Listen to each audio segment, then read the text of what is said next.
Hi guys, ಎಲ್ಲರೂ ಹೇಗಿದ್ದೀರಾ? ನಾನು ತುಂಬ ಚೆನ್ನಾಗಿದ್ದೀನಿ. ನೀವು ತುಂಬ ಚೆನ್ನಾಗಿದ್ದೀರಾ ಅಂತ ಭಾವಿಸ್ತೀನಿ. ತುಂಬ ದಿನಗಳೇ ಆಗೋಗಿತ್ತು ನಾನು ವಿಡಿಯೋಸ್ ಅಪ್ಲೋಡ್ ಮಾಡಿ. ಕನ್ಸಿಸ್ಟೆಂಟಾಗಿ ವಿಡಿಯೋಸ್ ಅಪ್ಲೋಡ್ ಮಾಡೋಕ್ಕಾಗ್ತಾ ಇರಲಿಲ್ಲ. ಪಾಪುದು ಮುಡಿ ಶಾಸ್ತ್ರ ಆಗಿರ್ಬೋದು, ಊರಿಗೆ ಹೋಗೋದು, ನನ್ನ ಮೇಕಪ್ ಕೆಲಸಗಳಲ್ಲಿ ನಾನು ಬ್ಯುಸಿ ಆಗಿದ್ದೆ. ಸೊ ಈ ಒಂದು ವಿಡಿಯೋನ ನಾನು ಜ್ಯುವೆಲರಿ ಶಾಪಿಂದ ಸ್ಟಾರ್ಟ್ ಮಾಡ್ತಾಯಿದ್ದೀನಿ. ನನ್ನ ಒಂದು 4 ವರ್ಷದ ಆಸೆಯನ್ನು ನಾನು ನೆರವೇರಿಸ್ಕೊತಾ ಇದ್ದೀನಿ. ಸೊ ಹಳೆ ಅಂಗಡಿಗೆ ಹೋಗಿದ್ವಿ, ಅಲ್ಲಿ ಸ್ಟಾಕ್ ಇರಲಿಲ್ಲ ಅಂತ ಅಂದ್ಬಿಟ್ಟು ಅಲ್ಲೇ ನಿಯರ್ ಬೈ ಇರೋ ಹೊಸ ಅಂಗಡಿಗೆ ನಮ್ಮನ್ನ ಕಳಿಸಿದ್ರು. ಅಲ್ಲಿ ಹೊಸ ಸ್ಟಾಕ್ ಇದೆ ಅಂತ. ಸೊ ಅಲ್ಲಿಗೆ ನಾವು ಹೊರಟ್ವಿ.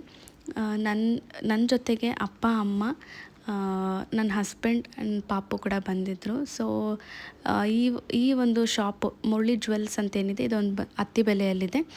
ಇವರು ನಮಗೆ ಆಲ್ಮೋಸ್ಟ್ ಲೈಕ್ 25 to 30 ಇಯರ್ಸ್ ಪರಿಚಯ ಇರೋದ್ರಿಂದ ಸೊ ನಾವು ರೆಗ್ಯುಲರಾಗಿ ಅಲ್ಲೇ ತೊಗೊಳ್ಳೋದು. ಬನ್ನಿ, ನಾನು ಏನು ತೊಗೋತೀನಿ, ಯಾವ ಥರ ಇರುತ್ತೆ, ಎಷ್ಟು ಗ್ರಾಮ್ ಇರುತ್ತೆ ಅಂತ ನಾನು ಈ ವಿಡಿಯೋದಲ್ಲಿ ಎಲ್ಲ ತಿಳಿಸ್ಕೊಡ್ತೀನಿ. ವಿಡಿಯೋನ ಪೂರ್ತಿಯಾಗಿ ನೋಡಿ.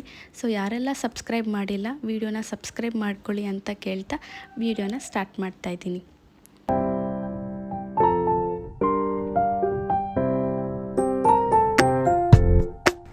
ನಾನು ತೊಗೊಳಕ್ಕೆ ಬಂದಿದ್ದು ಮಾಂಗಲ್ಯ ಚೈನ್. ಅವರು ನನಗೆ 20 ಗ್ರಾಮ್ಸಿಂದ ಕಲೆಕ್ಷನ್ಸ್ನ ತೋರಿಸ್ತಾಯಿದ್ರು. ಸೊ ನನಗೆ ಮೋಪು ಡಿಸೈನ್ಸ್ ಎಲ್ಲ ನನಗೆ ಇಷ್ಟ ಇರಲಿಲ್ಲ. ಆ ಥರ ಇವಾಗ ಏನು ಟ್ರೆಂಡಿಂಗ್ ಇದೆ ಅದನ್ನು ತೋರಿಸ್ತಿದ್ರು, ನನಗೆ ಆ ಥರ ಇಷ್ಟ ಇರಲಿಲ್ಲ. ನಮ್ಮಮ್ಮ ಏನು ಹಾಕ್ಕೊಂಡಿದ್ದಾರೆ ಆ ಡಿಸೈನ್ನ ನಾನು ತೊಗೋಬೇಕು ಅಂತ ನಾನು ಫಿಕ್ಸ್ ಆಗಿದ್ದೆ.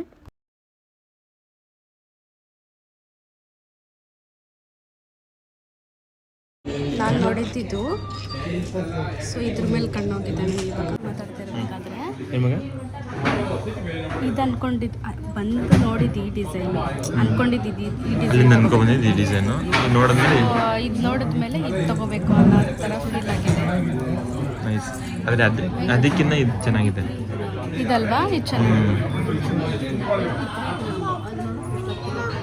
23 ಗ್ರಾಮ್. ಸೊ ನಮ್ಮ ಟಾರ್ಗೆಟ್ ಇದ್ದಿದ್ದು ಬಂದು 35 ಗ್ರಾಮ್ ಒಳಗಡೆ ತೊಗೊಳ್ಬೇಕು ಅಂತ. ನಾನು ಪ್ಲ್ಯಾನ್ ಮಾಡಿದ್ದು 25 ಗ್ರಾಮ್ಸ್ ಮಾಂಗಲ್ಯ ಚೈನ್ ತೊಗೊಂಡು ಇನ್ನು 10 ಗ್ರಾಮ್ಸ್ಗೆ ಬೇರೆ ಏನಾದರೂ ತೊಗೊಳ್ಳೋಣ ಅಂತ ಪ್ಲ್ಯಾನ್ ಇದ್ದಿದ್ದು. ಮಾಂಗಲ್ಯ ಚೈನ್ ಮಾಡಿಸ್ಬೇಕು ಅಥವಾ ತೊಗೋಬೇಕು ಅಂತಂದರೆ ಯಾವಾಗಲೂ ಸ್ಟ್ರಾಂಗ್ ಆಗಿರಬೇಕು. ಏಕೆಂದರೆ ಅದು ಡೈಲಿ ವೇರ್ ಆಗಿರೋದ್ರಿಂದ ಕಟ್ಟಾಗೋ ಚಾನ್ಸಸ್ ತುಂಬ ಇರುತ್ತೆ. ಸೊ ಗಟ್ಟಿಯಾಗಿ ಇರೋ ಥರ ಲೈಕ್ ಜಾಸ್ತಿ ಅಬೌವ್ 30 ಗ್ರಾಮ್ಸ್ ತೊಗೋಬೇಕು ಅಂತ ನಮ್ಮಮ್ಮ ಸಜೆಷನ್ ಕೊಟ್ಟಿದ್ದರಿಂದ ನಾನೇನು ಮಾಡಿದೆ, ನಾನು ತೊಗೊಂಡಿದ್ದು 32 ಪಾಯಿಂಟ್ ಸಮಥಿಂಗ್ ಮಿಲಿಗ್ರಾಮ್ಸಲ್ಲಿ ನಾವು ತೊಗೊಂಡಿದ್ದು. ಇಲ್ಲಿ ಕಲೆಕ್ಷನ್ಸ್ ಎಲ್ಲ ನೋಡ್ತಿದ್ರೆ ತುಂಬ ಚೆನ್ನಾಗಿತ್ತು. ಇದು ಹೊಸ ಅಂಗಡಿ ಆಗಿರೋದ್ರಿಂದ ಎಲ್ಲ ಹೊಸ ಲೇಟೆಸ್ಟ್ ಕಲೆಕ್ಷನ್ಸ್ ಎಲ್ಲ ಇತ್ತು. ಸೊ ಹಂಗೆ ಒಂದು ಗ್ಲಿಮ್ಸ್ ತೊಗೊಳ್ಳೋಣ ಅಂತ ಎಲ್ಲ ಕ್ಯಾಪ್ಚರ್ ಮಾಡ್ತಿದ್ದೆ. ಇದು ಬಂದು ಸಿಲ್ವರ್ ಜ್ಯುವೆಲರೀಸ್. ಆ್ಯಕ್ಚುಲಿ ನಾನು ಸಿಲ್ವರ್ ಜ್ಯುವೆಲರೀಸು ತೊಗೊಬೇಕು ಅಂತ ಅಂದ್ಕೊಂಡಿದ್ದೆ, ಬಟ್ ಕಲೆಕ್ಷನ್ಸ್ ನನಗೆ ಅಷ್ಟು ಇಷ್ಟ ಆಗ್ತಿಲ್ಲ. ತುಂಬ ಬ್ರಾಡ್ ಡಿಸೈನ್ಸ್ ಎಲ್ಲ ತೋರಿಸ್ತಿದ್ರು. ಮುಂದೆ ವೀಡಿಯೋದಲ್ಲಿ ನಿಮಗೆ ತೋರಿಸ್ತೀನಿ ಸಿಲ್ವರ್ ಜ್ಯುವೆಲರಿ ನೋಡಿರೋದನ್ನೆಲ್ಲ. ಸೊ ಮಾಂಗಲ್ಯ ಚೈನಿಗೆ ಬಂದರೆ ನೋಡಿ, ಅಲ್ಲಿ ಇರೋ ರೋಪ್ ಡಿಸೈನ್ ಏನಿದೆ ಅದನ್ನು ನಾನು ಪರ್ಚೇಸ್ ಮಾಡಿದ್ದು. ನಾನು ಹಾಕ್ಕೊಂಡೆಲ್ಲ ಟ್ರಯಲ್ ನೋಡ್ತಾ ಇರಬೇಕಾದ್ರೆ ಇದು ನನಗೆ ತುಂಬ ಇಷ್ಟ ಆಗಿತ್ತು. ತುಂಬ ಚೆನ್ನಾಗೂ ಕಾಣಿಸ್ತಾ ಇತ್ತು ಆ್ಯಂಡ್ ತುಂಬ ಹೆವಿಯಾಗೂ ಕಾಣಿಸ್ತಾ ಇತ್ತು. ಸೊ ಇದನ್ನು ಫೈನಲಾಗಿ ಫಿಕ್ಸ್ ಮಾಡಿದೆ. ಈ ಗುಂಡು ಮೋಪ್ ಏನಿದೆ ಜಸ್ಟ್ ಟ್ರಯಲ್ಗೆ ಅಂತ ನೋಡಿದ್ದು. ನನಗೆ ಅಷ್ಟು ಮೋಪ್ ಡಿಸೈನ್ಸ್ ಎಲ್ಲ ನನಗೆ ಅಷ್ಟು ಇಷ್ಟ ಆಗಲ್ಲ. ಆ್ಯಂಡ್ ಆಲ್ಸೋ ನಾನು ಈ ಪ್ಲ್ಯಾನ್ ಮಾಡ್ಕೊಂಡಿದ್ದೆ 10 ಗ್ರಾಮ್ಸಲ್ಲಿ ಚಿಕ್ಕದು ತೊಗೊಳ್ಳೋಣ ಅಂತ ಪ್ಲ್ಯಾನ್ ಮಾಡಿದ್ದೆ. ಸೊ ಅದನ್ನು ಕ್ಯಾನ್ಸಲ್ ಆಗಿ ಡೈರೆಕ್ಟ್ ಒಂದೇ ಮಾಂಗಲ್ಯ ಚೈನ್ ಅದನ್ನ ತೊಗೊಳ್ಳೋಣ ಅಂತ ಪ್ಲ್ಯಾನ್ ಮಾಡಿಕೊಂಡು ತಗೊಂಡು ಬಂದ್ವಿ. ಇಲ್ಲಿ ಕ್ಯಾಲ್ಕುಲೇಷನ್ ನಡೀತಾ ಇದೆ ಅಮೌಂಟದು. ಸೊ ಕ್ಯಾಲ್ಕುಲೇಷನ್ಗಂತೂ ನನ್ನ ಹಸ್ಬೆಂಡ್ ಆ್ಯಂಡ್ ನಮ್ಮಪ್ಪನ ಬಿಟ್ಬಿಡ್ತೀವಿ, ಬಿಕಾಸ್ ಅವರಿಬ್ಬರು ಕ್ಯಾಲ್ಕುಲೇಷನಲ್ಲಿ ವೆರಿ ಎಕ್ಸ್ಪರ್ಟ್. ನಾನು ನಮ್ಮಮ್ಮ ಇಲ್ಲಿ ಸಿಲ್ವರ್ ಜ್ಯುವೆಲರಿ ನೋಡ್ತಾ ಇದ್ವಿ ಆ್ಯಂಡ್ ಬೇರೆ ಕಲೆಕ್ಷನ್ ಸಹ ನೋಡ್ತಾ ಇದ್ವಿ ಹೇಗಿತ್ತು ಅಂತೆಲ್ಲ. ಸೊ ನಮಗಷ್ಟು ಇಷ್ಟ ಆಗಲಿಲ್ಲ ಸಿಲ್ವರ್ ಜ್ಯುವೆಲರಿ. ಸೊ ಅಲ್ಲೇ ನಾವು ಮಾಂಗಲ್ಯ ಚೈನು ತಾಳಿಗೆ ಏನಿರುತ್ತೆ ಅದನ್ನು ಫಿಕ್ಸ್ ಮಾಡಿಸ್ಬಿಡೋಣ ಅಂತ ಅಲ್ಲೇ ಪ್ಲ್ಯಾನ್ ಮಾಡ್ಕೊಂಡ್ವಿ. ಆ್ಯಂಡ್ ನಂದು ಮದುವೆಲಿ ಹಾಕಿದ್ದಿದ್ದು ಹವಳ ಮತ್ತು ಕರಿಮಣಿ ಏನಿತ್ತು ಅದು ಕೂಡ ಚೇಂಜ್ ಮಾಡಿಸ್ಬಿಡೋಣ ಅಂತ ಚೇಂಜ್ ಮಾಡಿಸ್ದೆ. ಆ್ಯಂಡ್ ಆಲ್ಸೋ ಅಲ್ಲೇ ರಿಯಲ್ ಹವಳ ಏನಿತ್ತು ಅದನ್ನೇ ನಾನು ಅಲ್ಲಿ ಪರ್ಚೇಸ್ ಮಾಡಿದೆ. ಸೊ ನೋಡಿ ಹೇಗೆ ಫಿಕ್ಸ್ ಮಾಡ್ತಾರೆ ಅಂತ.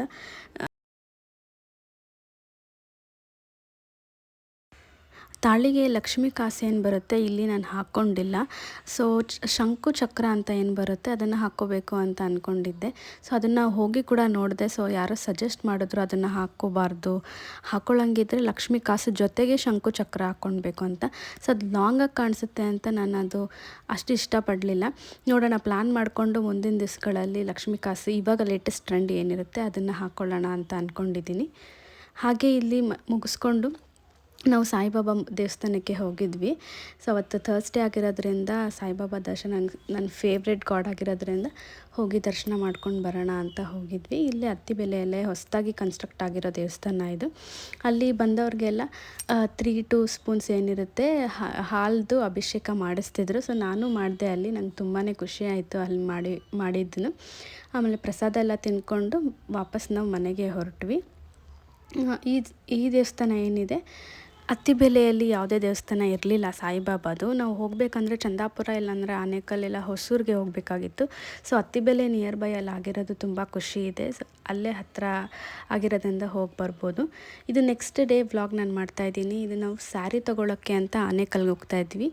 ಅಲ್ಲಿ ಸಿಲ್ಕ್ ಸ್ಯಾರಿಗೆ ಅಂದರೆ ಕೈಮಗ್ಗ ಸ್ಯಾರಿಗೆ ಫುಲ್ ಫೇಮಸ್ ಇದು. ಈ ಅಂಗಡಿ ಏನು ಇದೆ ಇದನ್ನು ನನ್ನ ಮದುವೆ ಟೈಮಿಂದನೂ ನಾವು ಇಲ್ಲೇ ತೊಗೋತಾಯಿದ್ವಿ. ಬಿಫೋರ್ ಲಾಕ್ಡೌನ್ ಒಂದು 5-6 ಇಯರ್ಸ್ ಆಯಿತು ಇಲ್ಲೇ ತೊಗೋತಾಯಿದ್ವಿ. ಅವರೇ ಮ್ಯಾನುಫ್ಯಾಕ್ಚರ್ ಆಗಿರೋದ್ರಿಂದ ಸೊ ಅಲ್ಲಿ ತುಂಬ ಚೆನ್ನಾಗಿ ಸ್ಯಾರಿಗಳೆಲ್ಲ ಕೈಮಗ್ಗದಲ್ಲಿ ಮಾಡ್ತಾರೆ.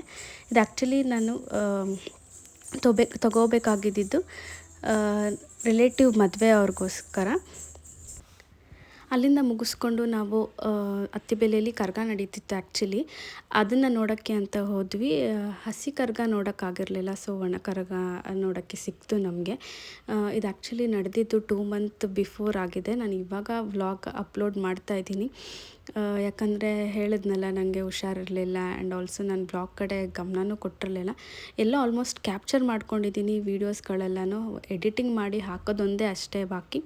ನಾನು ಈ ವಿಡಿಯೋದಲ್ಲಿ ನಾನು ಸಾರಿ ಕೇಳ್ತಾಯಿದ್ದೀನಿ, ಯಾಕಂದರೆ ನಾನು ಕನ್ಸಿಸ್ಟೆಂಟಾಗಿ ವೀಡಿಯೋ ಹಾಕ್ತಾಯಿಲ್ಲ. ಸೊ ಇನ್ನು ಮುಂದೆ ಆದರೂ ಇಂಟ್ರೆಸ್ಟಿಂದ ಎಲ್ಲ ವ್ಲಾಗ್ಗಳನ್ನ ನಾನು ಹಾಕ್ತೀನಿ ಇಲ್ಲಿ. ನಿಮ್ಮೆಲ್ಲ ಸಪೋರ್ಟ್ ನನಗೆ ಬೇಕು.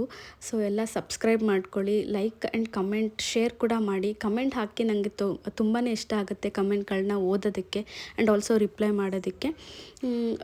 ಇನ್ನೇನಾದರೂ ಕಂಟೆಂಟ್ ವೀಡಿಯೋಸ್ ಬೇಕಂದರೆ ಕೂಡ ಕಮೆಂಟ್ ಮಾಡಿ. ಲೈಕ್ ಸ್ಕಿನ್ ಕೇರ್ ಆಗಿರ್ಬೋದು, ಹೇರ್ ಕೇರ್ ಆಗಿರ್ಬೋದು, ಮೇಕಪ್ ವೀಡಿಯೋಸ್. ನಾನು ಮೇಕಪ್ ಆರ್ಟಿಸ್ಟ್ ಆಗಿರೋದ್ರಿಂದ ಮೇಕಪ್ ವೀಡಿಯೋಸ್ಗಳೆಲ್ಲನೂ ನಾನು ನಿಮಗೆ ಹಾಕ್ತೀನಿ. ನಿಮ್ಮ ಸಜೆಷನ್ ಕೂಡ ನನಗೆ ಬೇಕು. ಕಮೆಂಟ್ಗಳಲ್ಲಿ ಹಾಕಿ ಯಾವ್ಯಾವ ಥರ ವೀಡಿಯೋಸ್ಗಳೆಲ್ಲ ಮಾಡಬೇಕು ಅಂತ.